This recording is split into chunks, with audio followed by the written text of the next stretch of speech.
Bonjour à toutes et à tous, je suis Nadia Zanoun et je suis ravie de vous retrouver pour cette nouvelle édition de Morning Béton.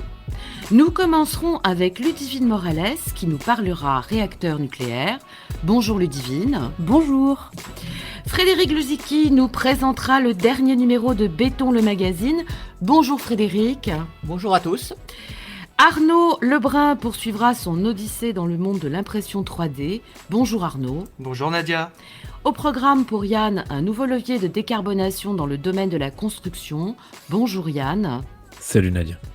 Et enfin, Muriel nous emmènera dans le monde inspirant de la déco béton. Bonjour Muriel. Bonjour Nadia. Pour commencer, l'actu à la loupe.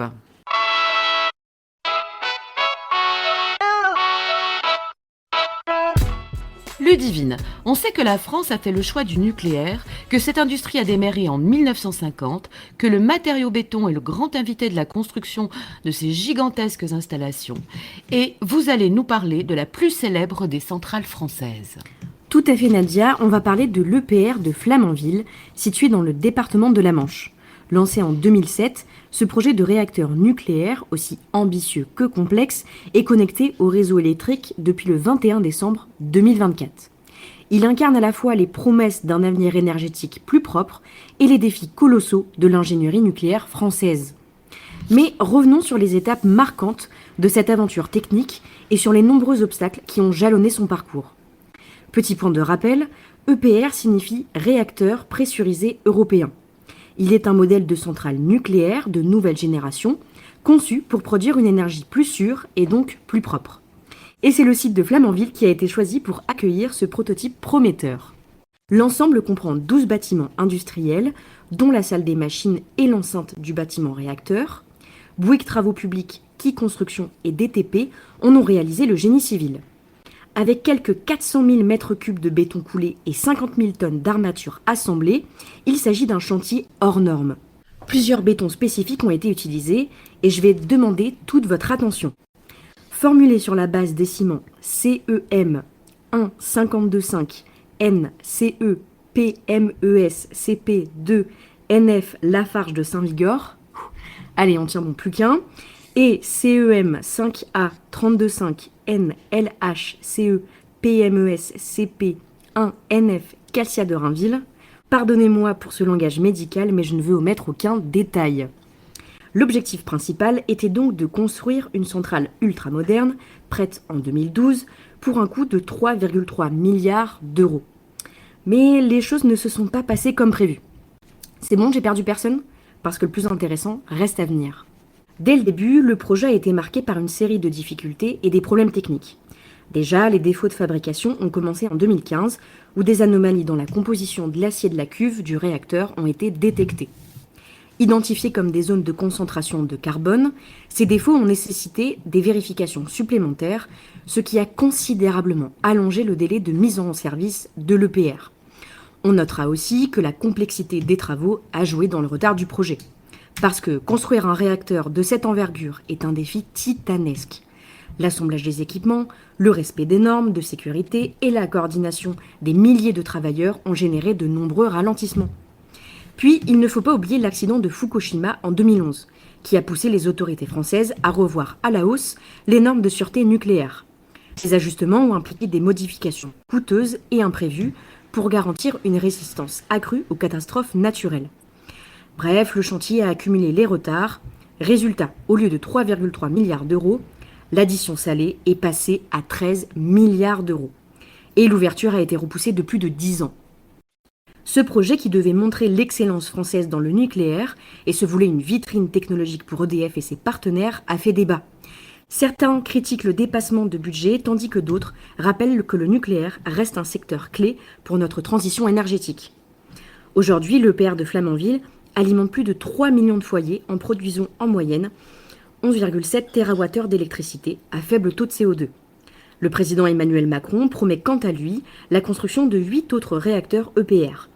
Le retour d'expérience acquis sur le projet de Flamanville devrait bien servir pour ses futures réalisations pour enfin faire briller l'excellence française dans le domaine du nucléaire. Merci Ludivine. La parole est maintenant à Frédéric Luzicky, notre rédacteur en chef.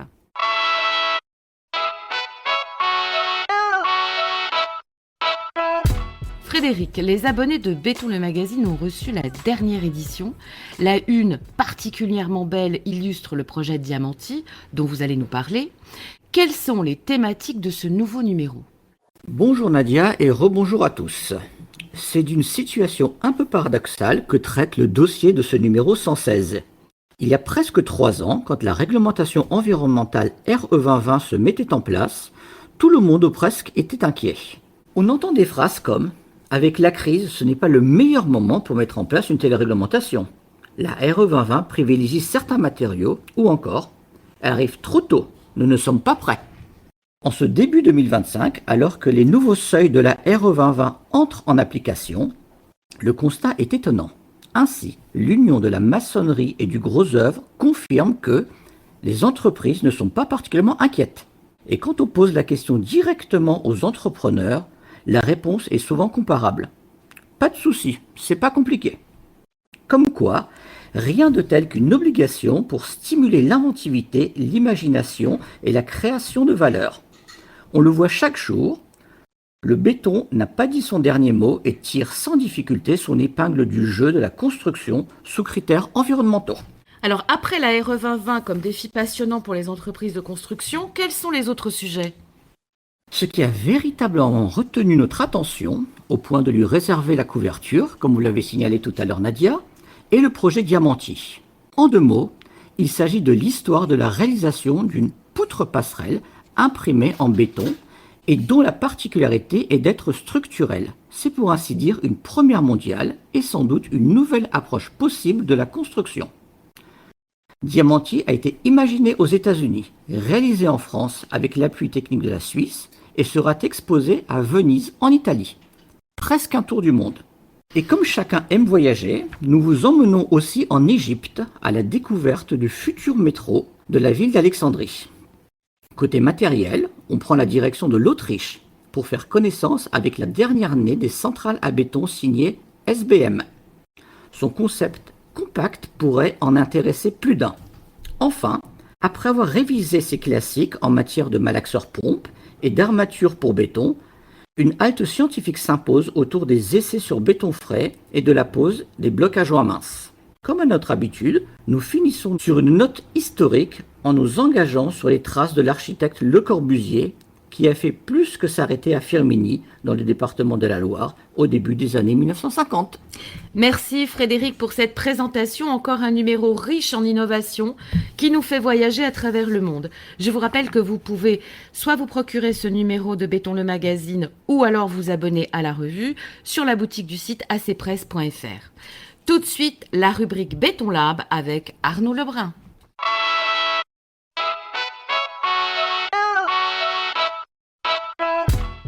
Arnaud, si je ne me trompe pas, nous attaquons aujourd'hui le 3e volet de votre série consacrée à l'impression 3D.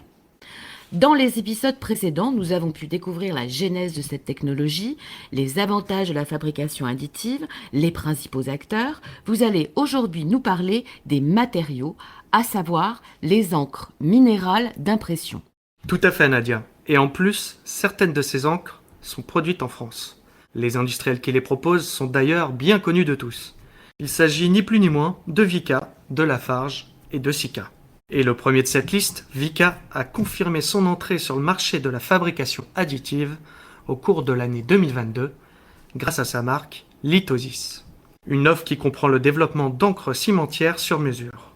Le groupe a d'ailleurs investi 2 millions d'euros dans une unité de production et de R&D à Chambéry, en Savoie.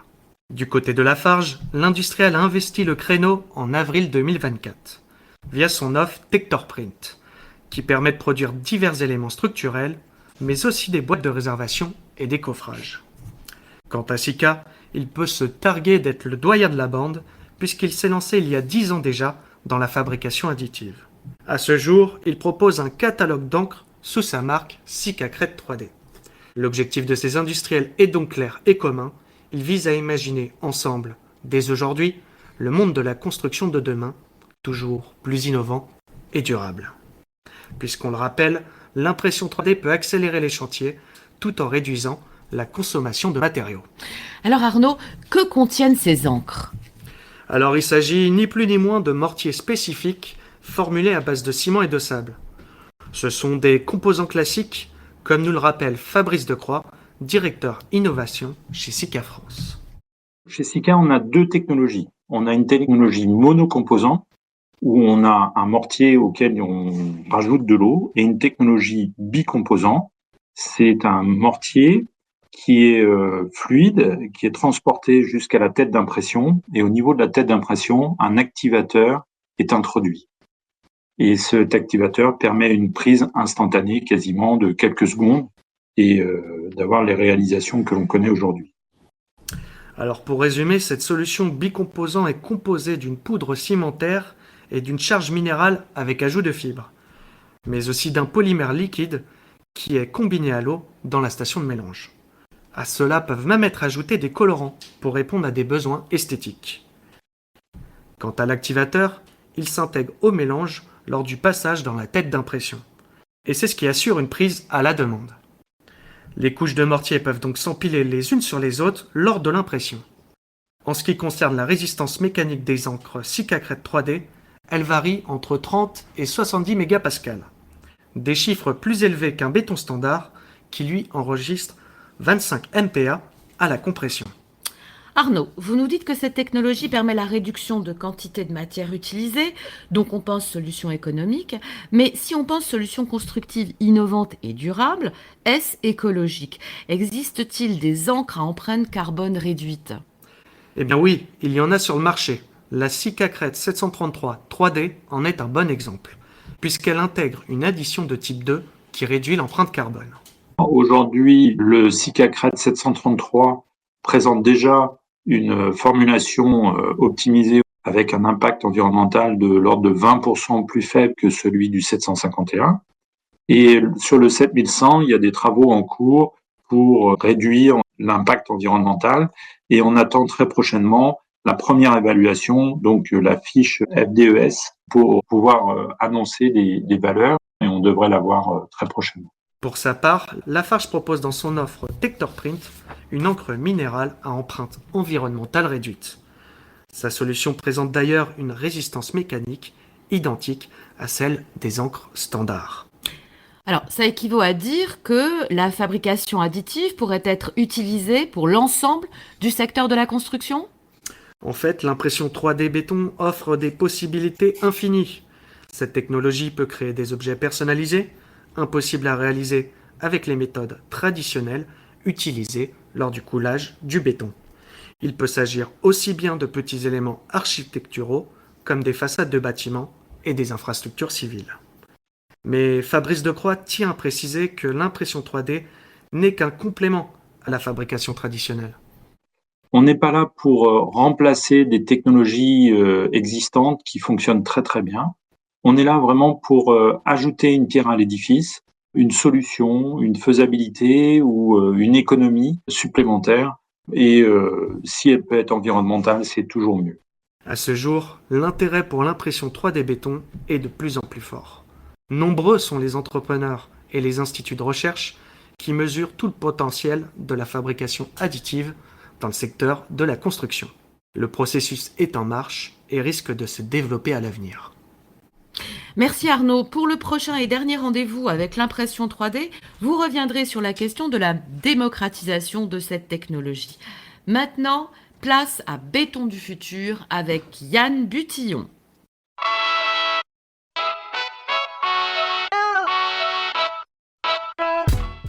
Yann, votre sujet aujourd'hui concerne le recyclage du CO2. Et oui Nadia, et commençons par enfoncer des portes ouvertes. La concentration de CO2 dans l'atmosphère de notre planète crée un effet de serre, qui lui-même provoque le dérèglement climatique actuel. Normalement, cette notion fait consensus. Tout comme le fait qu'il faut agir en réduisant drastiquement nos émissions de CO2. Or, le béton, via la production de ciment, est l'une des industries les plus émettrices de CO2, puisque selon les données du Conseil national de l'industrie, qui date de 2021, la production d'une tonne de ciment s'accompagne de l'émission de 560 kg de CO2 dans l'atmosphère. La filière doit donc multiplier les idées pour réduire son impact. L'une de ces solutions se nomme CCUS. Alors, qu'est-ce qui se cache derrière cet acronyme mystérieux? Ok Nadia, c'est le moment où je vais faire valoir mon plus bel accent anglais. Vous êtes prêts? Carbon Capture, Utilization and Storage, soit la capture, l'utilisation et le stockage de carbone, lorsque l'on préfère Molière à Shakespeare. Avec le CCUS, on va l'appeler comme ça, ce sera plus simple, les industries les plus émettrices de CO2 capturent le carbone issu de leur process et le concentrent. Il est ensuite transporté via des pipelines ou des bateaux, voire même pour des petits volumes par des trains, des camions ou même des barges. Ce CO2 prend alors deux chemins possibles, le stockage ou la valorisation. Le dioxyde de carbone concentré et liquéfié sous pression peut en effet être injecté dans des structures fermées, comme des bassins sédimentaires ou d'anciens gisements d'hydrocarbures déplétés. Ceci afin d'être, selon les industriels, stocké de manière sûre et permanente en sous-sol. Le dioxyde de carbone restera alors sous terre, plutôt que de se répandre dans l'atmosphère. Deuxième solution, l'utilisation, ou plutôt la valorisation. Le CO2 est alors employé pour la fabrication de produits, par exemple via la carbonatation des granulats recyclés, c'est-à-dire l'injection de CO2 dans des granulats qui seront ensuite réutilisés pour composer un nouveau béton. D'autres voies de valorisation existent également, comme la production d'algues vertes par exemple, ou la purification avancée pour l'industrie alimentaire. Ainsi, le CCUS constitue un enjeu essentiel pour le béton, en réduisant ses émissions en amont et en étant utilisable dans les formulations en aval, de quoi rendre certains bétons quasiment carbonégatifs.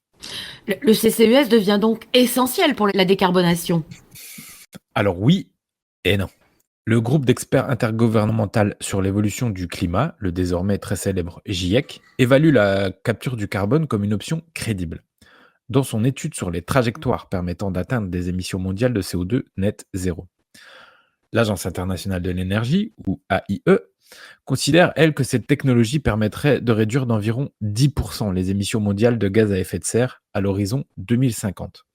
Son intérêt a également été acté par la COP28.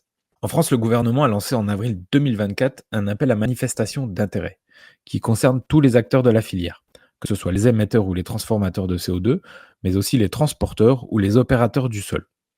Cet AMI doit permettre de préciser le cahier des charges d'un futur appel à projet pour soutenir des actions permettant d'améliorer la connaissance du sous-sol et ainsi favoriser la recherche de capacités de stockage de CO2 sur le territoire national.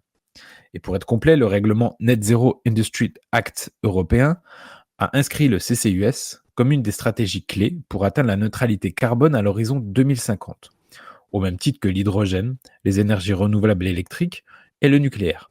Ce cadre prévoit le développement de 50 millions de tonnes de capacité annuelle de stockage géologique de CO2 au sein de l'Union européenne d'ici 2030, ce qui s'accompagnerait d'obligations de contribution financière pour les producteurs d'hydrocarbures. Avec le CCUS, on parle d'une technologie qui est déjà opérationnelle et déployée dans le monde entier. L'ensemble des sites construits et qui doivent ouvrir cette année devraient être en mesure de capter environ 100 millions de tonnes de CO2. Cette donnée devrait tripler d'ici 2028 et dépasser les 400 millions de tonnes en 2030. Pour le moment, c'est l'industrie gazière qui a le plus investi, suivi des acteurs du pétrole. Les industries énergétiques et plasturgiques devraient aussi progresser, tout comme nos amis cimentiers.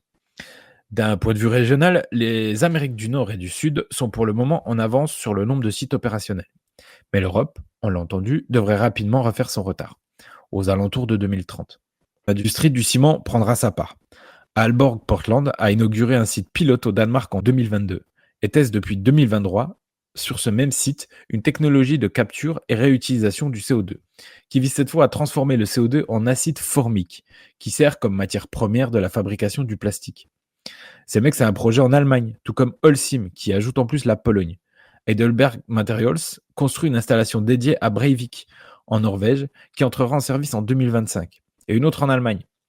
Et au Maroc, à Safi, Heidelberg dispose aussi d'une unité opérationnelle de production d'algues vertes. En France, l'objectif est de capter de 4 à 8 millions de tonnes de CO2 par an lors de la première phase de déploiement, c'est-à-dire entre 2025 et 2030. Un déploiement qui se fera notamment au niveau des hubs industriels portuaires du Havre, de Dunkerque, de Saint-Nazaire et de l'Axe-Rhône. Heidelberg Materials et Lafarge sont notamment membres du projet GoCO2 à Saint-Nazaire, afin de décarboner les cimenteries d'Hervaux pour l'un et de Saint-Pierre-la-Cour pour l'autre. Lafarge équipe aussi son site de Gennevilliers pour séquestrer le carbone dans du granulat recyclé. Et n'oublions pas la phase 2 du projet Cassis, mené par Equiom à Limbre, dans le nord de la France. Alors, avec le CCUS, peut-on parler de solution miracle? Et non. D'abord, les résultats les plus positifs des installations industrielles en place captent jusqu'à 90% des émissions. Le CCUS ne supprime donc pas totalement les émissions de CO2.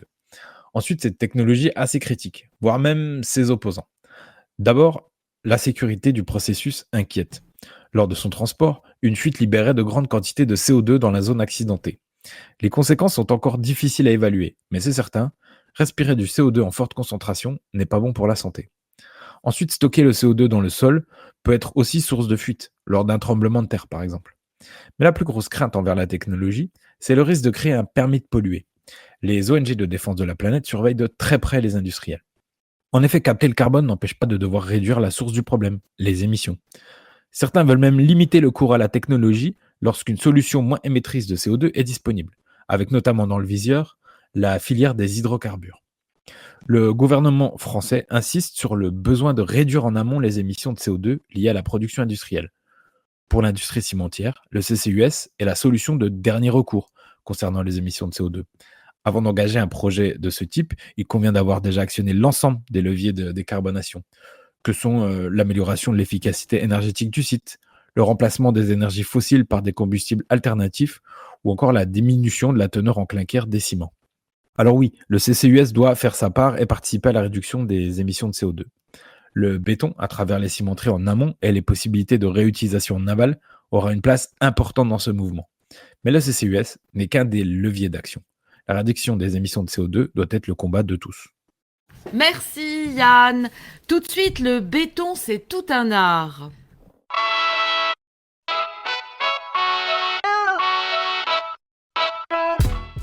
Muriel, alors le béton est aussi un matériau de décoration. Mais oui Nadia, le béton s'invite de plus en plus dans nos intérieurs avec une élégance surprenante, et ce, depuis une bonne quinzaine d'années déjà.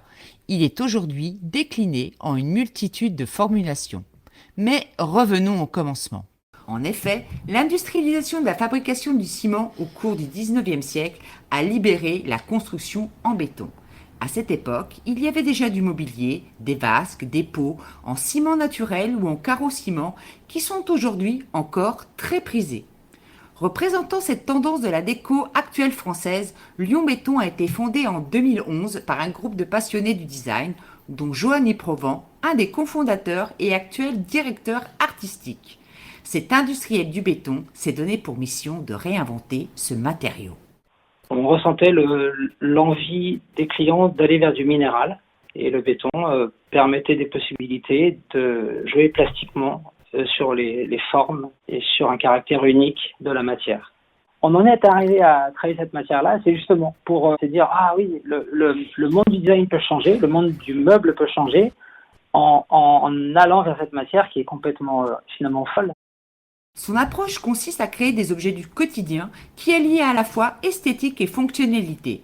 Ces meubles en béton ont même des finitions variées allant du brut au poli et peuvent même intégrer des éléments comme le bois ou le métal. Au fil des années, Lyon Béton a su se diversifier et élargir sa gamme de produits. Il s'est aussi développé à l'international. On n'a jamais fait de sur-mesure, ça qu'on n'est pas des artisans, on est vraiment une marque de meubles. Sur le marché du mobilier design de béton en France, en fait, quand on a commencé à travailler, on ne s'est pas dit qu'on allait raisonner en France. On est une marque, on voulait qu'elle soit distribuée dans le monde entier, et on a très peu de concurrence en France. On en a partout dans l'Europe et dans le monde, mais on est la marque qui offrons la plus grosse profondeur de gamme. Donc, dans les années 2000, je peux comprendre, mais aujourd'hui, à l'heure du monde en green, la passion béton reste intacte? Mais tout à fait, cet engouement ne se dément pas. À lire les magazines de déco et d'archi comme Ideat ou AD Magazine, il semble même que Dixit Elle Déco, le béton soit resté au sommet des tendances 2024. Et info de dernière minute, le spécialiste des revêtements minéraux Idealwork nous indique que des couleurs toujours plus chatoyantes comme le bleu canard ou le bleu lavande font leur apparition. Notamment avec la sortie le 14 février dernier de la gamme de béton ciré Solidro. Et c'est désormais un total look assumé du sol au plafond en passant par le mur. Bon, cela reste bien sûr un marché de niche. Mais il est vrai que le béton sait séduire car il est esthétique, résistant et d'un entretien facile. Mais oui, ce matériau se décline en une multitude de formes, d'objets, d'accessoires et de couleurs. Il apporte à la fois une touche brute et raffinée à nos espaces de vie. Il est donc le choix idéal pour chaque pièce de la maison. Sur 100 clients, entre 20 et 25% qui sont des particuliers du monde entier. Et le reste se répartit entre du magasin physique et ou en ligne et des projets d'architecture. On est passé d'un engouement et d'une effervescence face à la mode à quelque chose où la marque s'installe et on développe nos produits comme une entreprise plus mature, on va dire. Alors que les bétons décoratifs et les béfubs sont en vogue, car ils offrent un design épuré et contemporain, se pose la question des émissions de CO2. Alors, quid des bétons bas carbone chez Lyon Béton? On n'est pas allé vers des béfubs, on est allé vers du béton bas carbone, jusqu'à un jour arriver vers des bétons à carbone négatif qui nous amuseraient puisque le bas carbone, on sent pas encore le changement de couleur, alors que dans certains bétons à carbone négatif, là, on sent que ça se fonce et ça tend vers l'anthracite. Lyon Béton est donc bien plus qu'une simple entreprise de design. C'est un véritable laboratoire d'idées où le béton devient un symbole de créativité et d'innovation. On est plus un bureau de création. Et si on parle du béton, c'est nous qui maîtrisons aussi nos moules. On fait de l'artisanat presque industriel. On est des créatifs, on a une vision de ce que peut être le mobilier en 2025. Retrouvez les dernières tendances de la déco en béton dans Béton le magazine numéro 116, rubrique Esprit Béton, et sur notre site www.acpresse.fr, rubrique Pause Café.